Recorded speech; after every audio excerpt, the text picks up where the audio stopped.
Hey, what's up everybody, and welcome to a new series that Scott and I are going to do called A Minute With. So I'll explain to you what we're going to be doing as I'm walking down this trail, and then I'm going to explain to you where I'm going. So in A Minute With is pretty much going to be some stuff that has to do maybe like with our backgrounds. So some vlogging, so just certain things that we will probably be showing you. So for instance, I uploaded a video a couple of days ago of me skateboarding. So growing up, I was a skateboarder and I was a sponsored skateboarder. So for instance, that's what, I uploaded because that is part of my past. Now, it's really muddy down here. What also is part of my past is that I am one of the co-producers and co-directors of an award-winning documentary called The Bridgewater Triangle. So what the Bridgewater Triangle is it's a paranormal documentary that can be found on a multitude of streaming services, and it was also on Discovery Channel's Destination America for about 4 years, and it went under the name America's Bermuda Triangle. Anyways, what the Bridgewater Triangle is it's an area in southeastern Massachusetts that has a really strong history of the odd and unexplained. So I've been studying the area since I was a kid. And the name came from a cryptozoologist. Now, if you don't know what cryptozoology means, it's the study of things that may or may not exist, such as the chupacabra or the Loch Ness Monster or Bigfoot. So that is what cryptozoology is. Lauren Coleman was in the area of southeastern Massachusetts back in the 80s, and he was getting a lot of reports that he was writing about Bigfoot sightings, as well as other strange reports of other strange things that were going on in the area of the Bridgewater Triangle.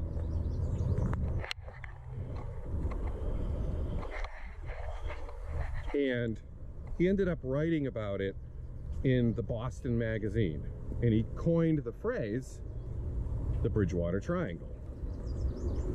The area covers about 200 square miles.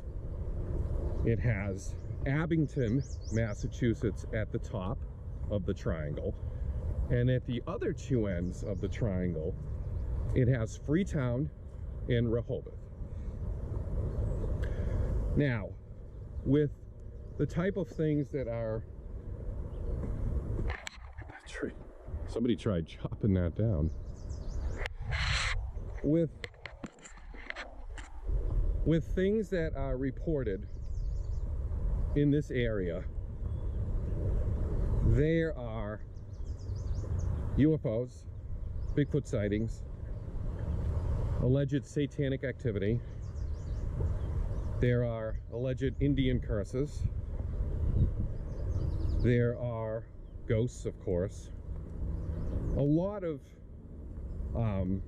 strange cryptozoological mysteries of various things that people have discovered in this area. And there's a lot of famous landmarks. One of the famous landmarks is in West Bridgewater, Massachusetts. And it is a place down a path, which I am walking, and It's called the Indian Bridge, also known as the Skim Milk Bridge. And in the documentary, which myself and my friend Aaron co-produced, which ended up gaining worldwide attention,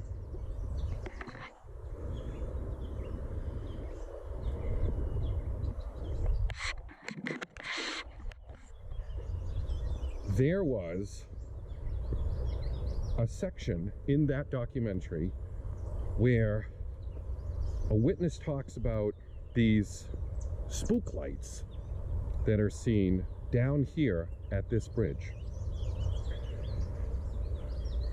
The Irish call them will-o'-wisp,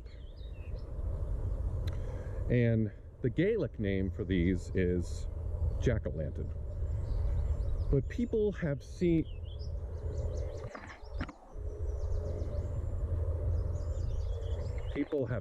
these orbs down here along the trail, as well as on the bridge that we're going to be getting to in a few minutes. And people have different theories on what these orbs are. Some people say they are spirits. Other people say they're because of swamp gas. But regardless or not, they've become known as a wide world phenomenon. They're not just seen here.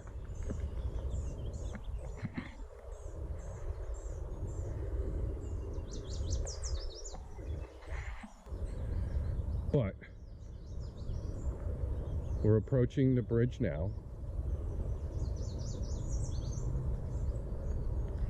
So I'm going to turn the camera.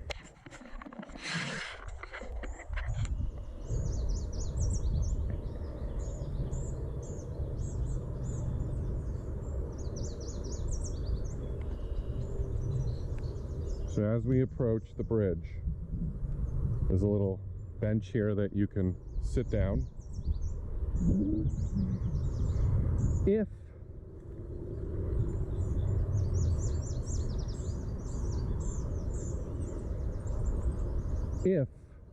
you guys like these type of vlogs that we're doing, and you would like to see more of these, as well as you would like to see us come down here at night and possibly capture these spook lights, let us know. So here is the bridge. I'm going to leave some information in the description on this, as well as links for the Bridgewater Triangle.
All right, so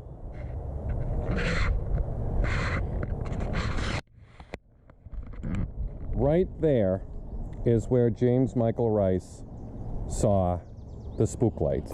My friends and I, we spent a great deal of time in and around the swamp. We were actually out in the woods at night on what we used to refer to as an Indian bridge on Elm Street in Bridgewater. At some point in time, one of us noticed what we thought was a canoe coming down the river, and we just sort of assumed that maybe it was a hunter with a lantern or just some people out fishing at night. And eventually these lights just entered this clearing, and there was no canoe, there were no hunters, it was just these balls of light about the size of baseballs. We didn't quite know what to make of it, so we started sort of shouting out the colors to make sure we were seeing the same thing, and we were. They were changing different colors, blues and reds and oranges. At some point in time, the lights just kind of started spinning around, skimming off the water. They seemed to be sentient, they seemed to be playing, they seemed almost as if they wanted us to see them. And then after a few minutes, they grew fainter and fainter and went back upstream from the direction they originated from. To this day, I don't have an explanation for it. I just sort of appreciate the fact that I was able to experience it. I'm going to include a clip of the segment in the Bridgewater Triangle documentary, and I'm going to play it so that you will see exactly what he saw and what he was describing.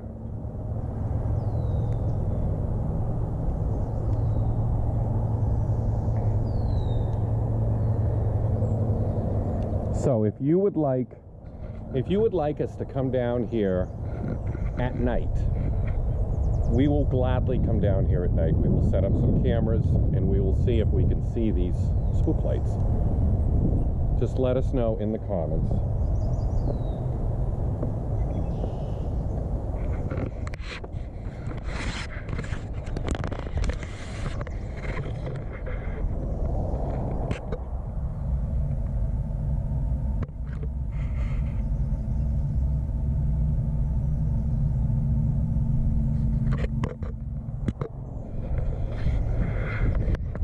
It's pretty cool down here. But anyways, so like I said, if you would like to see content like this, because there's a lot of places in the Bridgewater Triangle that are very famous landmarks that have a strong history of being strange, let us know and we'll make more vlog videos. So with that being said, I'm going to go ahead and I'm going to film the path back, and I'm going to add some nice creepy music for you, okay?